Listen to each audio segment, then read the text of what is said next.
There's a lot of debate as to whether cooling fans actually work for consoles like the PlayStation 5, or if they put more load on the console and inadvertently actually make it hotter. Now, I've reviewed a couple of cooling stands for the PlayStation 5 on the channel, and I've always approached those products from the perspective of them being a stand first and a cooling system second. And in all honesty, I very rarely use those stands as cooling systems. I use them predominantly for their stand features, something I personally find really useful for a console as big as the PlayStation 5. However, today I will be looking at this, the KIWIHOME PlayStation 5 cooling fan. So we'll be finally answering the question, do cooling fans actually work on the PlayStation 5? Now, to run this test, I kept it simple. I don't have an infrared camera, which would have been really useful, so I used this trusty tool right here in my hand. Now, I put the PlayStation on and I let my son go ahead and play Spider-Man Miles Morales for 30 minutes.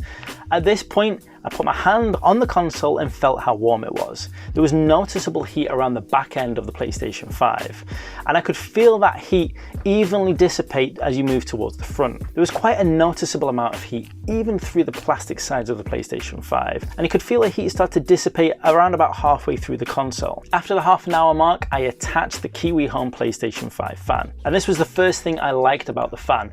It was really easy to attach, and it even has cutouts in the plastic which enable you to put the fan on while still using the PlayStation 5 horizontal stand. So instantly this was a +1 over the previous cooling stands I've tested, cooling stands which need your console to be in the vertical position. This little fan enables you to use it in the vertical position or the horizontal position. Phase 2 of the test was started and I let my son carry on playing Spider-Man Miles Morales for another half an hour.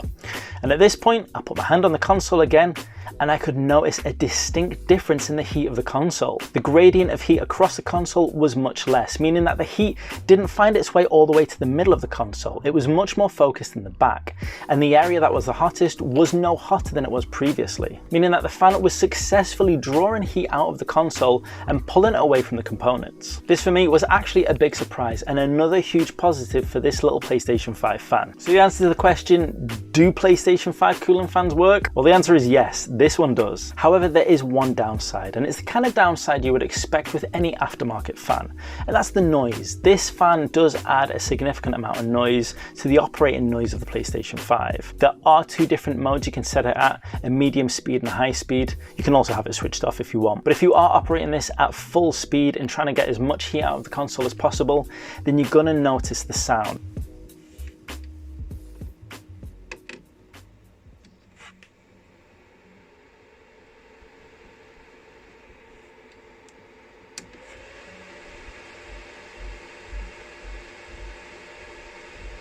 Now, the volume of the fan doesn't reach the levels that my PlayStation 4 used to when the fans used to get dusty, and that thing used to hit overdrive and sound like a Harrier jump jet taking off. I would say the volume is low enough that after a few minutes you would start to drown it out, or if you turn up your game a little bit more you wouldn't even notice it, but it's definitely something to consider. Now, if you want to get yourself one of these fans, they are available on Amazon for around about £25, and I think I've seen them on sale for £20 as well. And if you want to check out some of the reviews of some of the cooling stands we've checked out, then check out this episode right here.